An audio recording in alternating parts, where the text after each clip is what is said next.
आए। तुलसी बाबा कहते हैं गोद्विज देनु देव हितकारी कृपा सिंधु मानुष तन धारी। वो दीन दयाल दीनानाथ इस धरती पर गौ माता के लिए आए।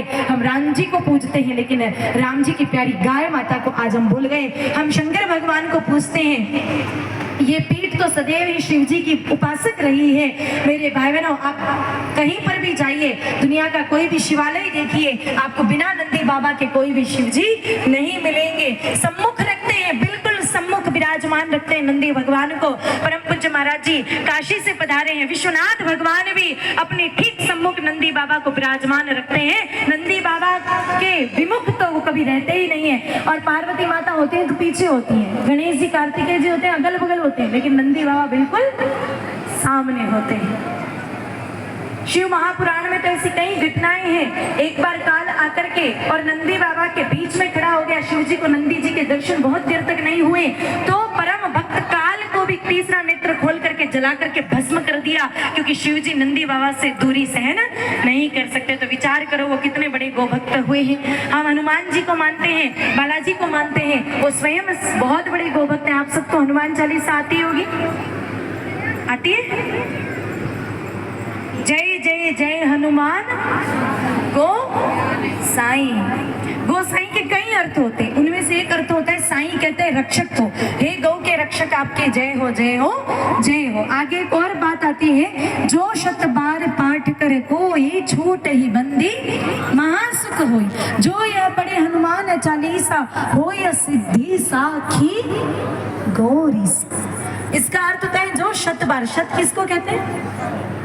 शत मतलब 100 बार, 100 टाइम्स। अगर कोई व्यक्ति रोज हनुमान चालीसा का 100 बार पाठ करे, छूटे बंदी महासुख होई, वो सारे दुखों से मुक्त होकर परम आनंद की प्राप्ति करेगा। अब आप में से 100 बार कौन पाठ करता है बताओ?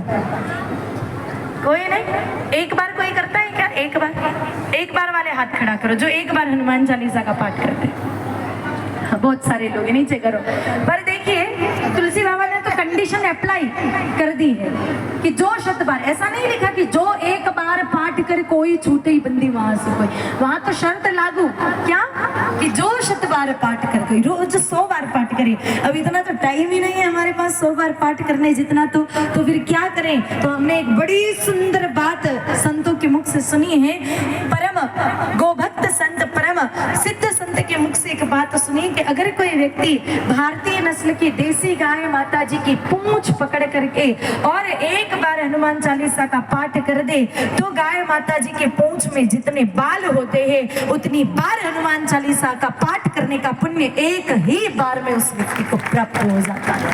तो हमारे जितने भी देवी देवता है वो सब गौ के उपासक हैं। हमारे शैदानी दरबार, हमारी ये जो पीठ है वो गौ उपासक रही है, गौ सेवा का संदेश देती है। तो आप सभी से मेरा निवेदन है कि आप गौ की सेवा करें। वैसे आप में से एक बात मैं बताऊं, कई लोगों को ये नहीं पता कि गाय माता कहते किसको। मैंने कई बार देखा है माताओं को जन्माष्टमी या गोपाष्टमी पर पूजा करनी होती है तो जर्सी को भी टीका लगा करके और आरती उतार देते हैं, जय जय गौ माता, जय जय गौ माता। मेरी माँ वो गौ माता नहीं है। देसी गाय माता ही असल में भगवती वैद लक्षणा गाय माता ही गौ माता है। आजकल की वो विदेशी नस्ल की जो होती है वो गाय माता नहीं है। अब आप कहेंगे हम कैसे पहचान करें? 3 पहचान होती है हमारी भारतीय नस्ल की देसी वैद लक्षणा गाय माता की। एक तो जिनके पीठ पर उभरा हुआ शिवलिंग जैसा हिस्सा हो, कुकुद, हम जिनके पीठ पर उभरा हुआ शिवलिंग जैसा हिस्सा। दूसरा जिनके गले में गल कंबल हो, झालर जैसी, झूले जैसे ऐसे हिलनी चाहिए गैया मैया चले तो। और तीसरी पहचान गौ माता जब हम्बा राव करे तो प्रणव घोष होना चाहिए वो देसी गाय माता। ऊपर से बिल्कुल स्वामी विवेकानंद एयरपोर्ट के रनवे जैसी सपाट होती है ना, जिनके गले में भी कुछ नहीं होता और बोले तो ऐसा लगता है कोई फटा बाजा बोल रहा हो, वो गाय माता नहीं है। जर्सी को गाय माता समझने की भूल मत कर लेना। कई लोग बड़े शान से कहते हैं अरे दीदी हमारे घर में तो गाय का ही दूध आता है। आज ही ग्वाले को पूछ लेना कि वो गाय कौन सी है। जर्सी गाय माता नहीं है। देसी गौ माता होनी चाहिए जिनमें ये 3 लक्षण हो, और भी बहुत सारी छोटी मोटी निशानी है पर ये 3 प्रमुख हैं। जर्सी असल में अमेरिका में यूरास नाम का एक जानवर है जो सुअर की नस्ल का था, उसका क्रॉस करवाने के बाद जो 70वीं पीढ़ी हुई थी वो जर्सी थी। यानी जर्सी का दूध पियो या सुअरनी का दूध पियो, दोनों में कोई भेद नहीं। The national cancer institute of America की रिपोर्ट है कि अगर कोई व्यक्ति जर्सी का दूध लगातार 10-12 वर्षों तक पी ले तो उसके शरीर में डायबिटीज यानी कि शुगर और कैंसर होने की संभावना 22.5% बढ़ जाती है। हिंदुस्तान में जर्सी नहीं थी तब हमारे पूर्वजों में कंपटीशन होता था मीठा जीमने का, 10-10 12-12 लड्डू जीम जाते थे, कभी शुगर का नाम भी नहीं सुना था। पर जब से ये जर्सी आई है तब से हर घर में एक शुगर पेशेंट आपको मिलेगा ही मिलेगा। ये जर्सी के दूध का ही प्रभाव है, इसलिए जर्सी का दूध बिल्कुल पीना तो छोड़ो, हाथ में ही मत पकड़िए। ये आपको अभी विश्वास नहीं तो गूगल पे सर्च करना, सबसे अधिक जर्सियां पंजाब में है। सबसे पहले जर्सी आई भी पंजाब में थी। पंजाब के बठिंडा शहर से एक साप्ताहिक ट्रेन जाती है बीकानेर, राजस्थान के बीकानेर शहर में। आप सर्च करना कि बठिंडा टू बीकानेर जो ट्रेन जाती है उसका नाम क्या है। आपको उस ट्रेन का नाम नजर आएगा, कैंसर ट्रेन। क्या नाम है उसका? Cancer train. नाम ही कैंसर ट्रेन है।